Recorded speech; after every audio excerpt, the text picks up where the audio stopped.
नमस्कार, मैं हैप्पी सिंगला। आप जुड़ चुके हैं हमारे चैनल के साथ और इस वक्त की सीधी तस्वीरें हैं वो नारायण खेड़ा से दिखा रहे हैं। पिछले 3 दिनों से किसान आंदोलन पर हैं, अपने मुआवजे को लेकर पानी की टैंकी पर चढ़े हुए हैं और हमारे साथ हैं युवा किसान नेता हैं अमन बेनीवाल। अगर अमन के बारे में बात की जाए तो 90 दिनों से चौपटा के अंदर जो धरना चल रहा है उस पर भूख हड़ताल पर थे और एक ही आवाज़ थी कि जब तक जो मुआवजा है उनके खातों में नहीं आ जाता तब तक वो आंदोलन है वो चलेगा। महापंचायतें हुई, राकेश टिकैत पहुंचे, तहसील को ताला लगाने की बात करी तो प्रशासन की तरफ से एक मिला झूठा आश्वासन कि जो मुआवजा है वो 30 तारीख तक आ जाएगा, लेकिन आश्वासन के नाम पर किसानों को मिला एक लॉलीपॉप। तो किसानों ने गुस्साए हुए ऐलान कर दिया कि पानी की टैंकी पर चढ़ेंगे और अपना मुआवजा लेकर ही नीचे उतरेंगे। अगर कल की बात करें तो कल भी बार बार यही ऐलान था कि अगले आने वाले कुछ दिनों में अगर मुआवजा नहीं आया तो हर गांव की हर टैंकी पर किसान होंगे। तो अमन बेनीवाल हमारे साथ हैं, उनसे बातचीत करते हैं और जानते हैं कि आगे की जो रणनीति है वो क्या है। सरकार मानने का नाम नहीं ले रही है और जो किसान है वो परेशान है। हाँ जी, नमस्कार जी। नमस्कार। मैं सबसे पहले हमारी बहन हैप्पी सिंगला का धन्यवाद करता हूं जिन्होंने 3 महीने से हमारी आवाज़ उठाई है। सरकार के साथ देख लो 3 महीने आंदोलन चलता रहा। बिल्कुल 3 महीने के दौरान महापंचायतें हुई, कितनी मीटिंगें हुई। महापंचायत के ऐलान के दौरान ऐलान हुआ था तालाबंदी का, बिल्कुल, लेकिन तालाबंदी के दौरान प्रशासन के द्वारा एक आश्वासन दिया गया 31 तारीख तक का, भी 31 तारीख तक हम आपका बीमा आपके खातों में डाल देंगे। लेकिन कहाँ चला गया सरकार का वो आश्वासन और वो वादे। बिल्कुल जब एक कोई व्यक्ति जो व्यक्ति विशेष ना हो यानी सत्ता में ना बैठा हो, जब वो कोई वादा खिलाफी करता है तो उसके खिलाफ कितनी बड़ी कार्रवाई हो जाती है। लेकिन आज सरकार के खिलाफ, उन प्रशासनिक अधिकारियों के खिलाफ आज सरकार ने क्या किया है, भी वादा खिलाफी उन लोगों ने की है। उसी वादा खिलाफी के दौरान सरकार ये चाहती है भी इन लोगों को हम बीमा ना दे। हमें देखना चाहती है इनका खून कितना गर्म और कितना ठंडा हो चुका है।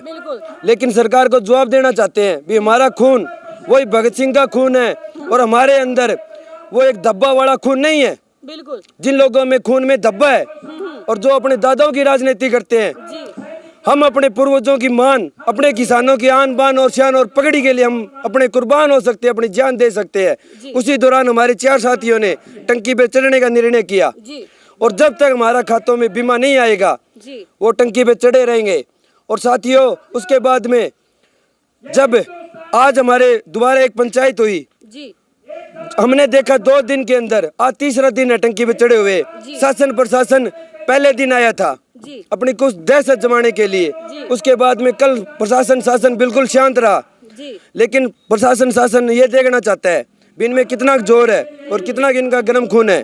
तो आज हमारे 5 साथियों ने भूख हड़ताल पे बैठे हैं, अनिश्चितकालीन भूख हड़ताल है और कल फिर 5 साथी और बैठेंगे, उसके बाद में साथी बढ़ते जाएंगे। किसान आंदोलन का रूप ले रहा है, जैसे 367 दिन किसान बैठे थे वैसे ही आंदोलन दोबारा दोहराया जा रहा है। कई लोगों ने कहा था कौन सा गांव चुन लिया आपने, नारायण खेड़ा।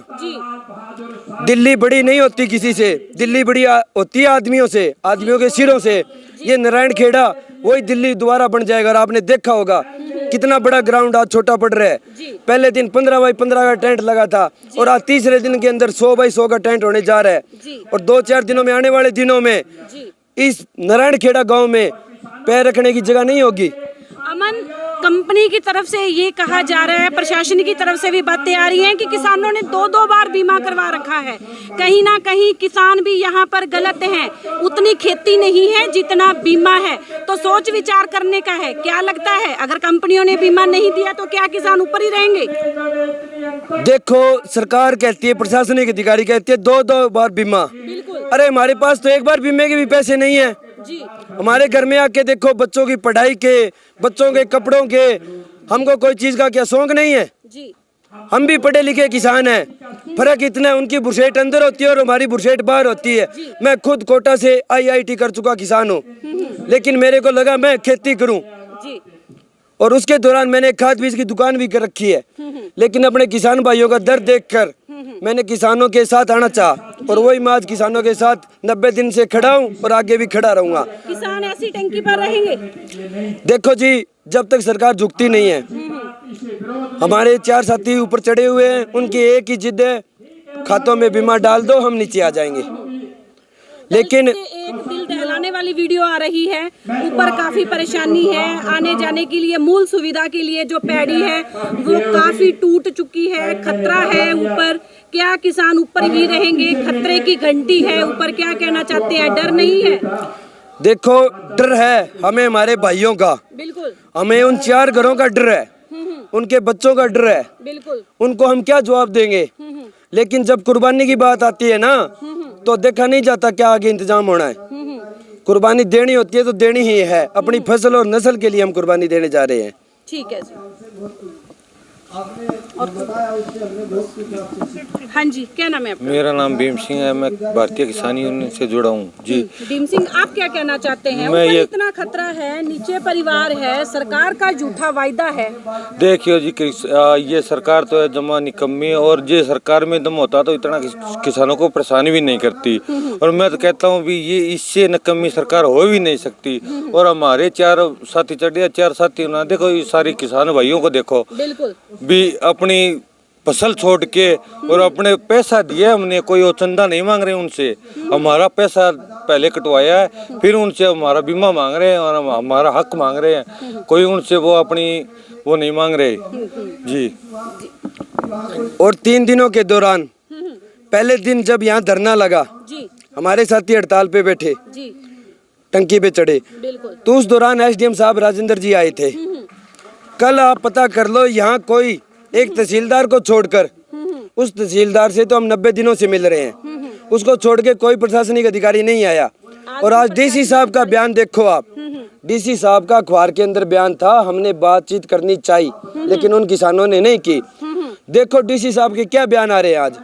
अगर जी हम बातचीत नहीं करना चाहते तो 3 महीने तक कितनी मीटिंगें हुई, बिल्कुल तालाबंदी का ऐलान हो गया था। उसके दौरान देखो हमने कितने लोगों की सोच को देखा, लोगों ने क्या कहा, आंदोलन टूट गया। लेकिन हमारे दिल में एक ही बात थी, आंदोलन टूटा नहीं, आंदोलन तो बहुत बड़ा रूप लेने जा रहा है। लेकिन डीसी का देखो आज बयान क्या आ रहा है। आज फिर दोबारा एसडीएम हमारे पास आया, क्या आश्वासन देके गए? आश्वासन वही, हम मीटिंग करेंगे आपकी, हम मुख्यमंत्री से मीटिंग करा देते हैं। मीटिंगें हो चुकी हैं ये पिछले 90 दिनों में? 90 दिनों में तो आप ये कर लो 90 ही मीटिंगें हो चुकी है। और मुख्यमंत्री से क्या मीटिंग कराएगा? देखो दंगे करवा रहा है और कह रहा है मेरे पास 60,000 पुलिसकर्मी है। 60,000 पुलिसकर्मी मैं कहाँ लगाऊं? तो भर्ती कर लो भाई, क्यों हमारे भाइयों की? अगर जो आप दंगों के अंदर हमारे भाइयों को भेजोगे, बिल्कुल, तो ये किसी नेता और मंत्री के बेटे नहीं है, ये किसान के ही बेटे हैं। और उसके बाद में अगर जो इनको कुछ हो जाता है तो सरकार क्या देती है इनको? कोई देती है? आप पीछे भी देखा होगा, राजस्थान के अंदर एक फौजी शहीद हुआ, लेकिन उसके दौरान उसको पहले दिन उसके घर वालों ने बात की थी उस फौजी से जी, और और सरकार जब उसके दाह संस्कार को उसके शरीर को लेके आई तो एक सर्टिफिकेट मिला 4 दिन पहले का। पहले दिन उस फौजी भाई की उसके घर में बात होती है और सरकार 4 दिन पहले का उसका डेथ का सर्टिफिकेट उसके घर वालों को लाके देती है। तो ये सरकार है, हमारे ही भाइयों को मरवा रही है। कौन सी इनमें नेता का बेटा और कौन सा मंत्री का बेटा है तो ये किसान के ही बेटे। अगर से तुमको इतनी देश की सुरक्षा तुम इतनी ही देश की सुरक्षा चाहते हो और तुम्हारे हाथ में नहीं है तो छोड़ दो ऐसी कुर्सी को, छोड़ दो ऐसी कुर्सी को। और जो एक कल हमारे भाइयों से बात सुनने को आई भी, यहाँ का उप मुख्यमंत्री जिसको आज डर लग रहा है लोगों के, छोटे छोटे लोगों से, छोटे छोटे किसान भाइयों से, भी वो हमारे खिलाफ बोल रहे हैं। अगर से तेरे को इतना डर है तो छोड़ दे ऐसी कुर्सी को। पहले भी हमने कहा था किसान आंदोलन के दौरान, और वो घर का पता ले रहा है, भाइयों का पता कर रहा है ये कहाँ है।